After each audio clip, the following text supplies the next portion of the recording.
Five Nights at Freddy's fan games are home to some of the good, the bad, and some of the downright horrible. But what the hell, boy?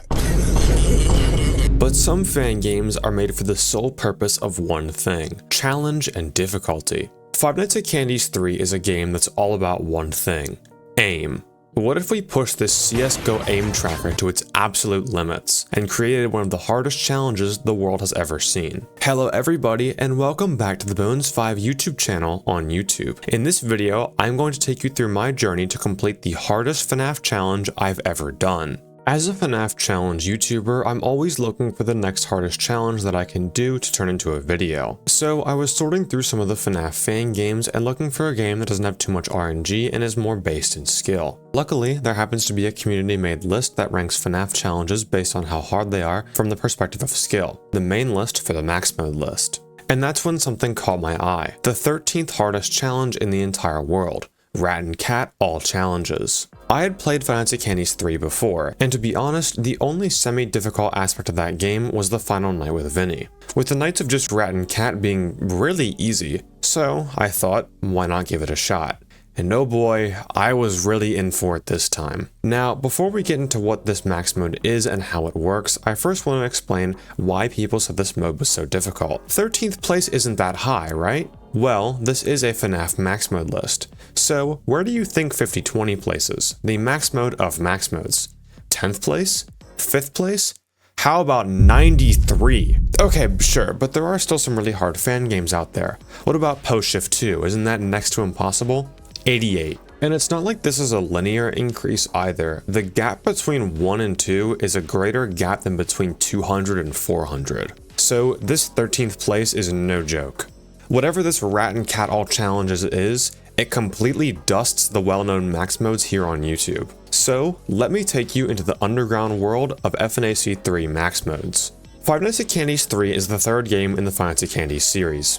Go figure. After Five Nights at Candy's 2 wasn't so well received, FNAC 3 restored the series to its former glory, with the community overall loving it. Within this game, you play as a young Mary Schmidt, trying to fend off her two nightmares of Monster Rat and Monster Cat with her flashlight. This game is most similar to FNAF 4 in the mainline series, with you needing to stay awake throughout the night as a young child fighting off nightmares. Along with your flashlight, you have a cassette player that you have to manage. In universe, this cassette player plays sleep music, like some ambient noise you might sleep to. I'm not going anywhere. Shit, oh shit! In gameplay, having the cassette player on speeds up the night, but it doesn't last forever. Eventually, the tape player will click and you'll have to rewind it and restart the song.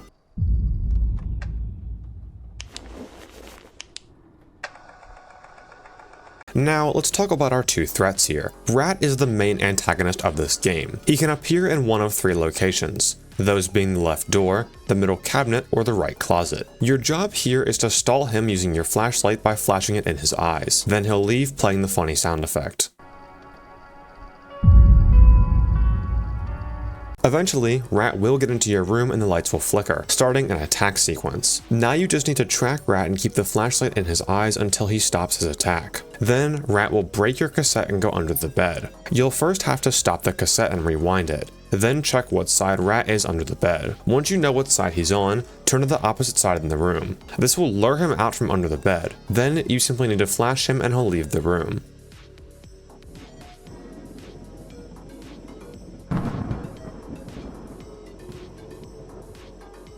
From here, you can keep playing the cassette and continue the night as normal. Cat is much simpler than Rat. He'll just appear at either side of the bed, indicated by his breathing sounds, and you'll have to flash him down. Repeat this cycle for 5 nights and Five Nights at Candy's 3 is done. So how did we go from this to this? Well, let me introduce you to Five Nights at Candy's, but better.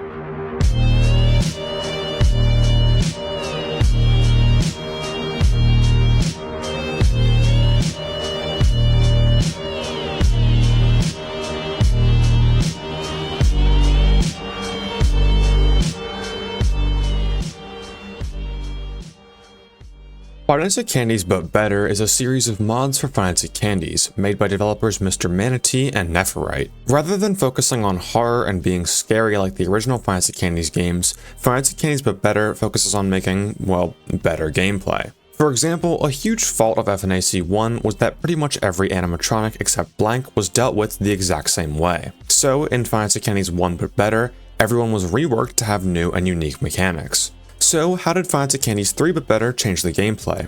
Well, a lot. Rat works the exact same as he did in normal FNAC 3, except he's much faster and dodges the flashlight a lot more, so he's a bit harder to deal with. However, Cat has been completely reworked. Remember in base FNAC 3, where Cat would just spawn at the edge of the bed and you just swat him away like a fly? Well, those days are gone. Cat will now act similar to how Rat does, but instead of doing his attack and then going under the bed for his bed phase, once he gets in through one of the doors, he'll start under the bed, then you'll have to lure him out and do his attack. Now we have to deal with both Rat and Cat at the same time, and you can probably see how this becomes a problem. Now we're required to stall Rat at the doors when luring Cat out from the bed, as anytime Rat gets in the room when Cat is currently mid-attack, we lose. This creates a cycle that goes something like this. Stall Cat at the doors, then let Rat in and do his attack. Once Rat is under the bed, find what side he's on and go to the opposite side to lure him out. Clear him from the room, then Cat should enter your bed. Stall Rat at the doors, then look at what side Cat is on. Lure Cat out, then do his attack. Now just repeat this cycle. If that sounds pretty complicated, we're just getting started. Sure, dealing with this new buffed Rat and Cat can be pretty difficult, but how much harder can it get? Remember, this isn't just Rat and Cat, this is Rat and Cat all challenges. The game even gives like an ominous menu change when you add all the challenges on.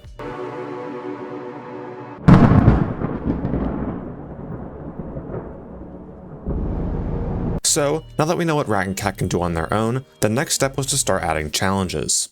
Normally, you can select Rat and Cat to either be on easy mode or hard mode. On easy, they'll twitch less, attack for less time, and overall just be, well, easier. But there's really a third difficulty here, and that's putting on the two challenges for Shadow Rat and Shadow Cat. These challenges not only make Rat and Cat faster, have longer attacks, and dodge more often, but they also change the entire cycle of the night. Shadow Cat will no longer appear at the doors before running into your room and camping under your bed. Instead, he instantly enters your room and never leaves the bed. He also now has two attack phases, one short one right after you lure him out from under the bed, and then a full-length attack right afterwards. Shadow Cat has a lot of RNG that we'll get more into later, but just so you know for now, Shadow Cat is much harder than Shadow Rat. Shadow Rat's core mechanics don't change, he just dodges and twitches more frequently now. Now, because Cat enters the bed immediately, the overall cycle of the night changes a bit. The moment the night starts, start up the tape player and look under the bed. Check which side Shadow Cat is on, then go to the same side that he's on. This seems like a stupid idea. Shouldn't you always go to the opposite side of where the bed animatronic is located? Well, if I were to do that, and Rat were to spawn anywhere except opposite of Cat, Rat would enter and I would lose.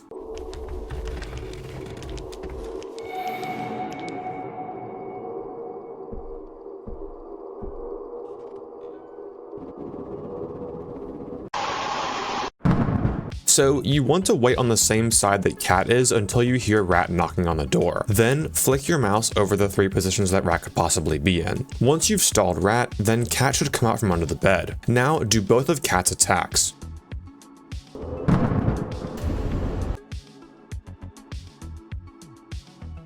Once you've gotten rid of Cat, check wherever Rat is, but don't stall him. Remember that Cat never leaves the bed, so he starts waiting to come up the moment you finish his attack, meaning that stalling Rat for any amount of time will get you killed by Cat mid-attack. Now let Rat enter and do his attack. Go down to the tape player to stop and rewind it. Then check which side Rat is on. Cat will also be under the bed, but Rat will always come up before him. So if you see Cat, go to the same side that he's on. If you see Rat, go to the opposite side.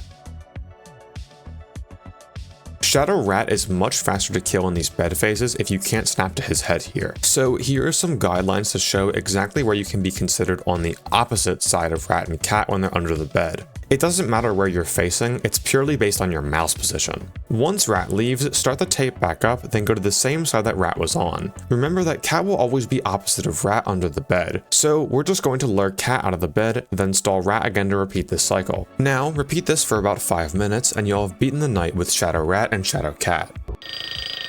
Oh my god. Oof. Nice. Now we just have 3 more challenges to add. The next challenge is Classic Cat. Classic Cat is just cat from vanilla FNAC 3, so now we have to deal with rat, cat, and cat again, or Classic Cat. Classic Cat will start on either side of the bed and slowly creep up from the bed, playing breathing sounds once he's close.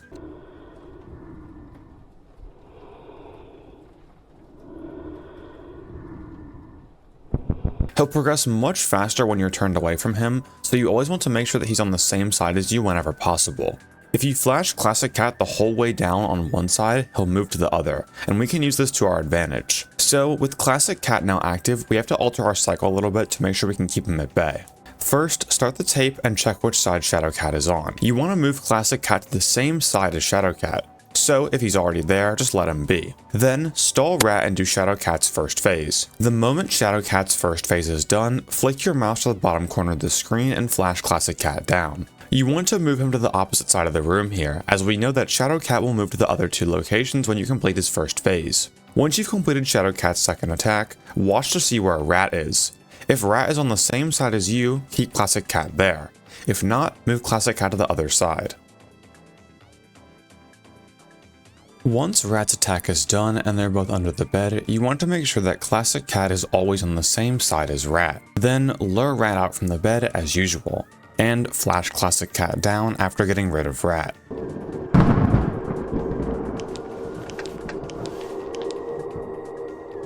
Then you can restart the tape player and repeat the cycle.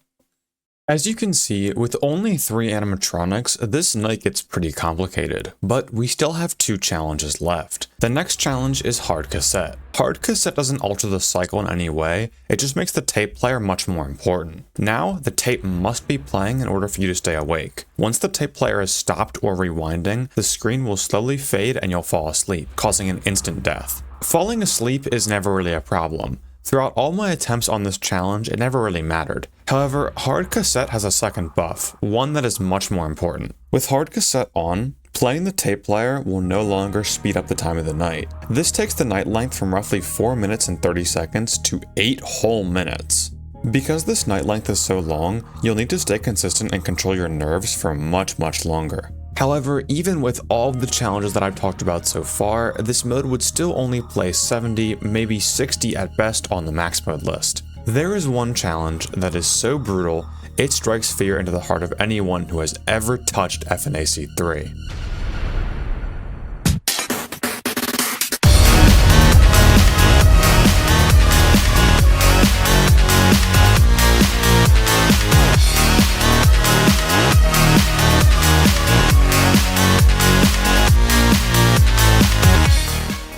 Laser Pointer is the sole reason that almost any FNAC 3 challenge is as high as it is on the list. Normally, you have a massive flashlight that you can track the animatronics with. This flashlight allows you to easily tell what position Rat or Cat is in, and makes flicking to their heads a lot easier. However, with Laser Pointer, it's a lot harder to tell where Rat and Cat go within their attacks as your visibility is significantly decreased. But that still isn't too much of a problem. With quick mouse movement, you can easily find them. But Laser Pointer's second change is where its difficulty comes from. Laser Pointer doesn't just shrink your flashlight invisibility, it shrinks the hitboxes of Rat and Cat. With the flashlight, you can be anywhere on their head and it still counts as flashing them, but with Laser Pointer, you need to be directly on the upper half of their head. This might not seem like a big change, but trust me when I say, it really does make all the difference. Rat and Cat's attacks work on a progress bar. So whenever you're not on their heads, this progress bar will rapidly decrease. When you're flashing them, it will slowly increase. With the normal flashlight, you're spending much less time overall flicking between movements, which makes it much easier to manage this progress bar.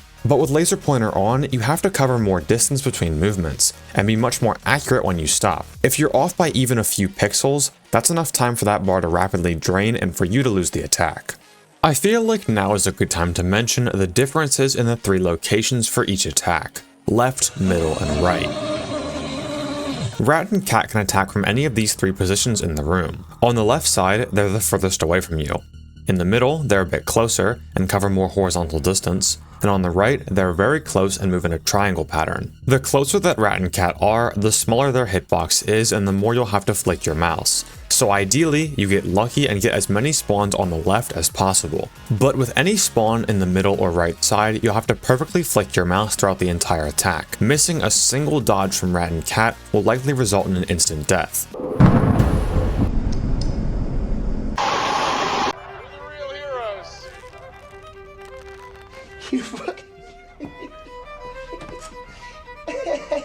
However, there are some hidden differences between the two in these attack phases. Rat is more based on speed and dodging. When you first start Rat's attack, he'll always start in the top middle position in the room, regardless of what side of the room you're on. This allows you to get a bit of free scroll on his health bar before he starts dodging. From here, Rat has 25 movements and 10 twitches before he finishes his attack. Every time he moves, he has a 1 in 3 chance to twitch, where he fakes a movement and doesn't actually stay there. He can only do 10 twitches per attack, and this is where most of his difficulty comes from. But you always have a chance to deal with these twitches because of the extra progress in the beginning. Rat might be difficult and require a ton of speed, but he's still fair and balanced and always winnable with enough skill. However, the same cannot be said for Shadow Cat. Anyone who has played Rat and Cat All challenges will tell you that the Shadow Cat and Laser Pointer combination is the reason for 80% of their deaths minimum. You see, Shadow Cat has a lot more RNG than Shadow Rat in his attacks. When you're dealing with Shadow Rat, he'll always vibrate with the flashlight on him for about a quarter of a second before moving to one of his other locations. So you can create a rhythm and almost instinctively know when Rat is going to move next. However, instead of Shadow Cat's vibrations always being a fixed number, it can be 0, 8, 16, or 24 frames. So you can't really predict any sort of rhythm with Shadow Cat's movement. What's worse, Shadow Cat's starting position is random. Remember earlier when I said that Rat will always start in the top middle of whatever side of the room he's on? Shadow Cat will choose a random starting position of any of the 3 locations, and he won't give that little bit of extra time that Rat does to build some progress. When you finish Shadow Cat's first phase, note where the position of his head was when you got rid of him. When Shadow Cat starts his second phase, he's gonna be in one of the other 2 positions. For example, right here Shadow Cat ends his first phase on the right side of his movement triangle, meaning he'll either be in the middle or on the left when starting his second phase. And as you can see, he was in the middle. So you'll need to snap to whatever his random head position is the moment you start his attack. And with Laser Pointer, this could be a big problem, especially if Shadow Cat decides to roll 8s and 0s on his first few movements.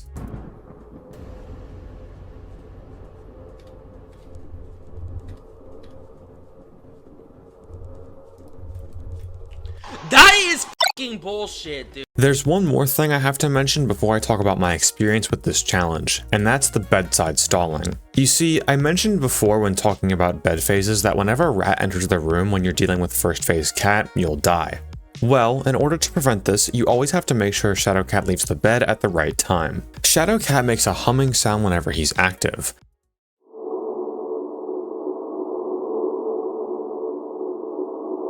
And this sound will play louder when he's about to come out of the bed or when he's attacking.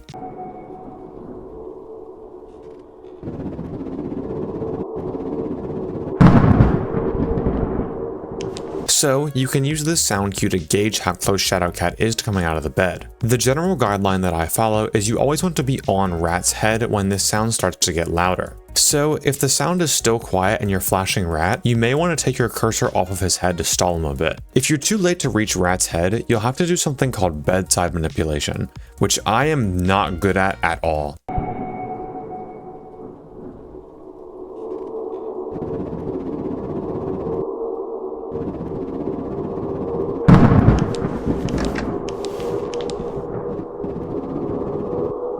Essentially, we're going to skip stalling Rat at the doors entirely by perfectly stalling Rat at the bedside, so that the moment he leaves, Cat comes out from under the bed. I was never able to perfect this technique, and I honestly prefer to not go for it whenever possible. So, despite only having 3 animatronics, as you can see, Rat and Cat All Challenges is extremely complex, requires insane speed, timing, aim, precision, and nerve control. So, now that you know what this challenge is and why it's so difficult, how was I doing with it? Well...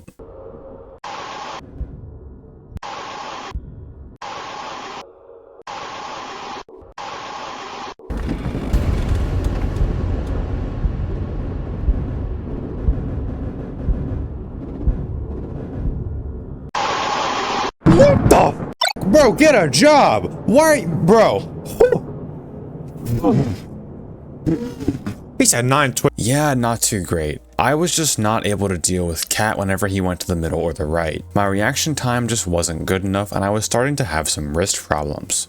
I realized that it was really hard to practice Cat's attacks, because I'd have to do the whole starting sequence and have Cat move to the right or middle just to practice it. I needed a way to practice Cat so that I could get so consistent I would never lose on attack phases. Enter PXH Ghost, or as I like to call him, PXH Goat.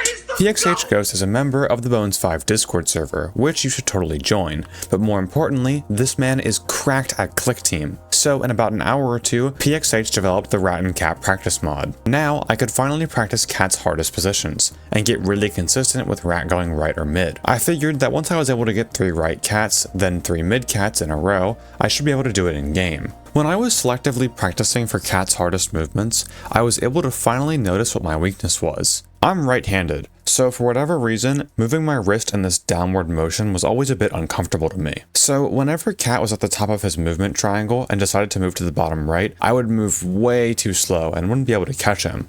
So I instead decided to use prediction movement.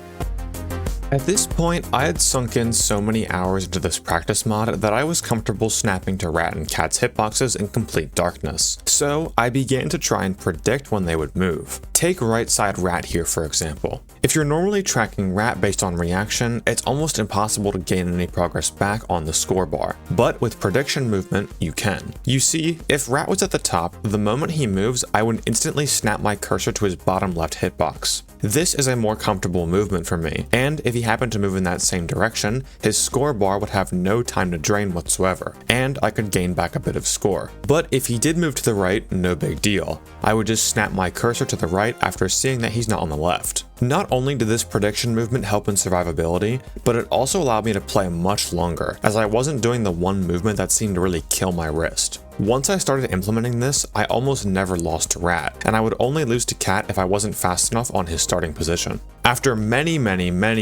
hours, I got my first run to 2 AM. Getting past the first few cycles in this night is huge, as Rat and Cat don't change at all in difficulty as the night goes on. So if you can survive one cycle, you can survive the entire night. When I got this 2 AM, I realized that I might actually have a chance at completing a top 15 mode. If I could do this, I'd be a legitimate max mode player, something I've wanted for a long time at this point. Though I was starting to get a bit stressed. At the time of recording this, I was about halfway through editing the Technical FNAF Iceberg Part 2 video, and I was really looking to get it done. If I neglected editing anymore, I might not have been able to get the video out when I wanted to. But if I took a break from Rat and Cat, I would lose skill in the mode. So I decided to give Rat and Cat all challenges one more day. If I failed here, I would take a break and pick it back up next week. I woke up and noticed something was a bit different today. I was finally getting consistent with the first few cycles. My average was no longer 12 AM, it was more like 1 to 2 AM. This was really motivating, as it showed that the hard part of this challenge was now over. It took me 3 days to get past the first cycle for the first time, and now I was winning cycles more often than I was losing them. With a personal best of an early 3 AM, I decided to hop in a VC with some of my homies in the Discord server. I figured that if I ran some attempts with people here, it could ease the boredom of the challenge a little bit, as I had been playing for a few days straight at this point. So I hopped in a call and started an attempt. Of course, I'm at the doctor's when Bones is in VC, bro.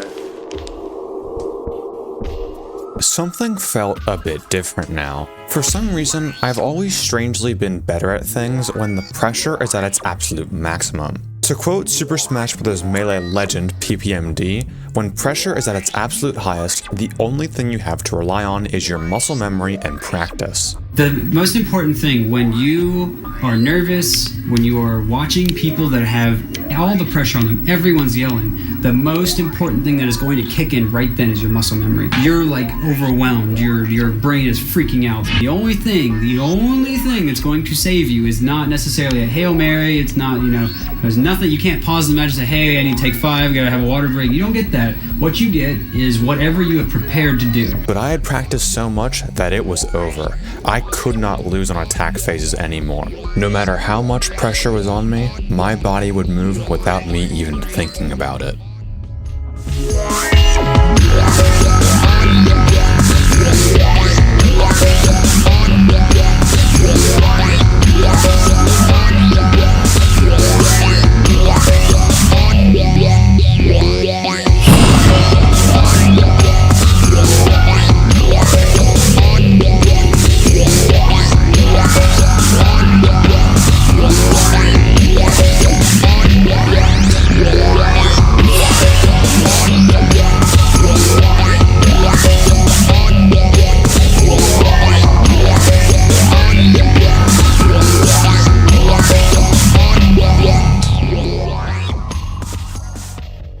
There was a problem. My muscle memory streak had broken. When I went to Rat's head at 4 AM, Cat's sound had started playing louder. I was desynced. If I wanted to win this, I had to pull off bedside manipulation. But I couldn't, not under this pressure.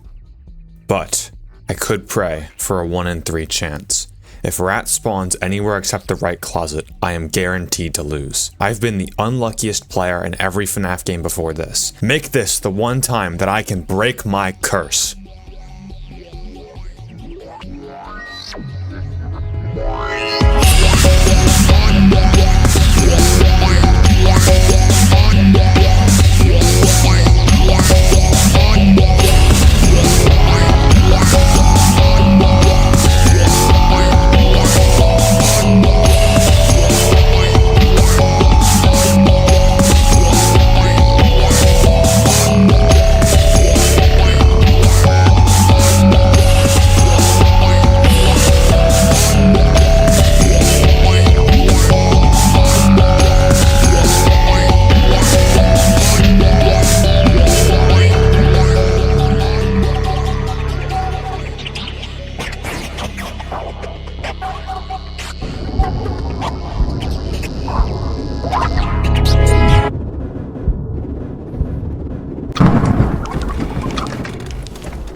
Holy shit! Oh my god! What the f*** Holy was that? shit! Holy shit! Holy shit! Holy shit! No way! No! Oh my god! Oh my god!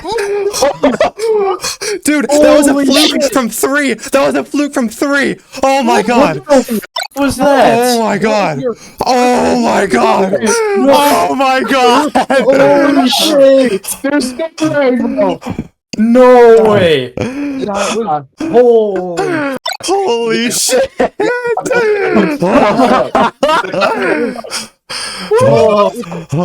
was first attempt Oh, too. God, crazy! Oh my fucking god! Dude, I joined at the right time. What the hell? Crazy. I cannot even put into words how crazy this was. I managed to somehow fluke one of the hardest max modes in the world from 3 AM. I had never even gotten a quarter of the way through 3 AM before this run. Not only that, but I somehow got that lucky 1/3 chance to have Rat spawn in the closet at 4 AM to save the run, and I honestly could not believe it. From 4 AM onward, I was uncontrollably shaking, my knee kept bouncing, I was a wreck, but I somehow pulled through. I wasn't just playing FNAF 2 1020 anymore, I had become an actual max mode list player, and I got to enjoy this victory with some of the homies in the voice call. Now, before I end the video, a few of you are probably asking, this or FNAF Lock, which is harder? For those who don't know, FNAF Lock is a challenge that I did previously, where I beat all of the max modes from FNAF 1 to 6 in a row without dying. Go watch that video after this one if you're interested. I would argue that Rat and Cat All Challenges is a harder max mode than FNAF Lock, but FNAF Lock requires learning a lot more and dealing with a lot more RNG. Aside from Shadowcat making the night more difficult, there isn't really any major RNG in Rat and Cat All Challenges. It just comes down to brute skill. So from a skill perspective, Rat and Cat All Challenges is harder. But when factoring in RNG and the fact that it's an endurance run, FNAF Lock is harder. With that said, if you enjoyed this video, I would greatly appreciate it if you took a bit of time out of your day to subscribe to the channel. It's totally free, and if you stop liking my content, you can always unsubscribe. Remember to like, comment, and join the Discord. Thank you for watching. Peace.